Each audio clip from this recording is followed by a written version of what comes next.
आप देख रहे हैं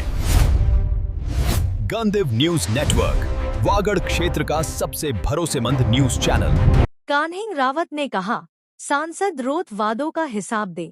विवाद नहीं विकास पर करे राजनीति। भाजपा जिला महामंत्री एवं निवर्तमान प्रधान कान्हेंग रावत ने सांसद राजकुमार रोत की कार्यशैली पर सवाल उठाते हुए कहा कि चुनावी वादों को पूरा करने के बजाय वे अनावश्यक विवादों के जरिए जनता का ध्यान मूल मुद्दों से भटका रहे हैं। उन्होंने कहा कि युवाओं, किसानों, रोजगार, शिक्षा और विकास से जुड़े वादों पर अब तक की प्रगति का सांसद को स्पष्ट लेखा-जोखा देना चाहिए।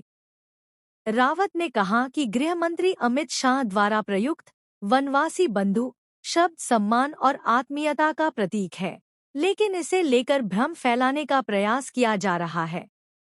उन्होंने सांसद से चुनावी वादों पर श्वेत पत्र जारी करने की मांग करते हुए कहा कि जनजातीय समाज विकास और जनहित की राजनीति चाहता है तथा जनता अब केवल बयान नहीं,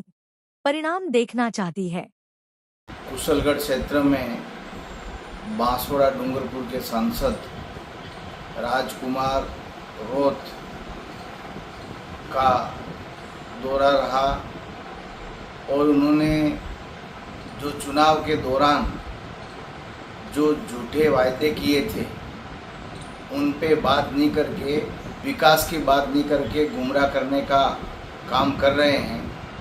देश के यशस्वी गृह मंत्री जो दिल्ली में आयोजित जनजाति सांस्कृतिक समागम के दौरान पूरे देश भर से आए हमारे जनजाति समाज के भाई बहन जो वहाँ समारोह में पधारे थे, उनको समान सूचक शब्द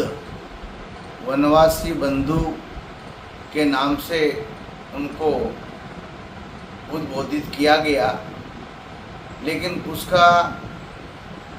अन्य अर्थ निकाल करके ये हमारे जनजाति भाई बहनों को गुमराह करने का काम कर रहे हैं। चुनाव के दौरान जो विकास के जो वादे किए थे उसके ऊपर कोई बात नहीं कर रहे थे और देश के यशस्वी प्रधानमंत्री नरेंद्र मोदी की जो जन कल्याणकारी योजनाएं हैं उनका लोकसभा में वो विरोध करते हैं और यहाँ क्षेत्र में आकर के सस्ती लोकप्रियता प्राप्त करने के लिए उन्हीं हमारे देश के यशस्वी प्रधानमंत्री नरेंद्र मोदी जी की जो जन कल्याणकारी योजनाएं हैं उनका शिलान्यास करते हैं। इस तरह से इनका जो दोगलापन है वो जनता समझ चुकी है और जनता अब इनकी बातों में आने वाली नहीं है, गुमराह होने वाली नहीं है और आने वाले समय में जनता इसका माकूल जवाब देगी।